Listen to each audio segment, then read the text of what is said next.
रात के ठीक 12 बजे अगर कोई उस पीपल के पेड़ के पास जाता तो वो वापस कभी नहीं आता, क्योंकि वहां रहती थी एक डायन।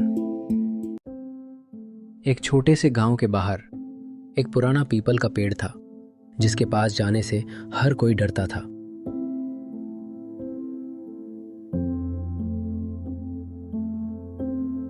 आओ दादी, बैठो। उधर मत जाना, वहां डायन है।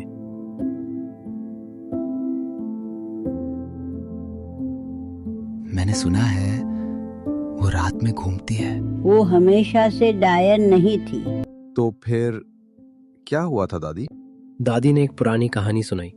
वो एक साधारण औरत थी जो सबकी मदद करती थी, लेकिन लोगों ने उसे समझा नहीं। धीरे धीरे गांव में अफवाह फैलने लगी। वो अजीब है। मुझे तो वो डरावनी लगती है। और लोगों ने उसे डायन कह दिया और उस औरत से डरने लगे। उस दिन के बाद वो औरत गायब हो गई। मैं सच पता लगाऊंगा। पागल हो गया है क्या? वो तुझे खा जाएगी। लेकिन मोहन नहीं डरा। उस रात मोहन अकेले निकल पड़ा।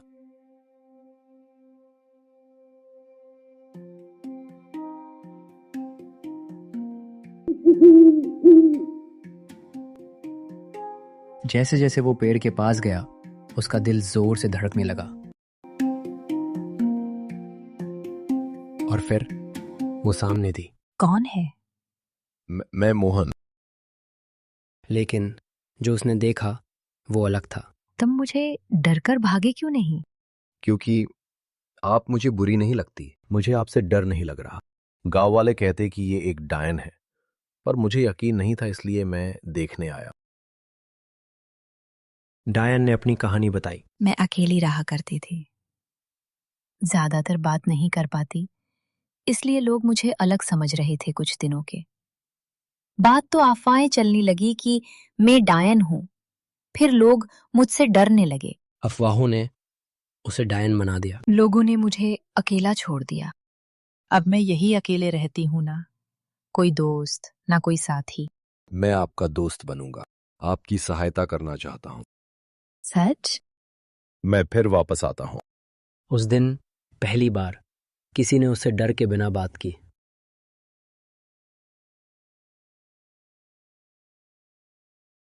मोहन सबको बता देता है कि वो रात को कहा गया था। दादी, कल रात मैं उस पीपल के पेड़ के पास गया था, लेकिन वहां डायन नहीं थी, बल्कि एक औरत थी। जैसे आपने कहा था वैसे ही वो कह रही थी। क्या तुम्हें डर नहीं लगा उस डायन से? मुझे तो वो डरावनी लगती है। मैंने पहले ही कहा था कि ये सब अफवाहें हैं, लेकिन किसी ने सुना ही नहीं। मैं आप सबको लेके चलता हूं उधर, फिर आप देखना मैं सच बोल रहा था कि झूठ। दादी और मोहन कह रहा है तो हमें देख लेना चाहिए, ऐसा गांव वाले कहते हैं और मोहन के साथ चलने के लिए तैयार होते हैं। ठीक है, हम एक बार देख ही लेते। चलो मैं लेके चलता हूं।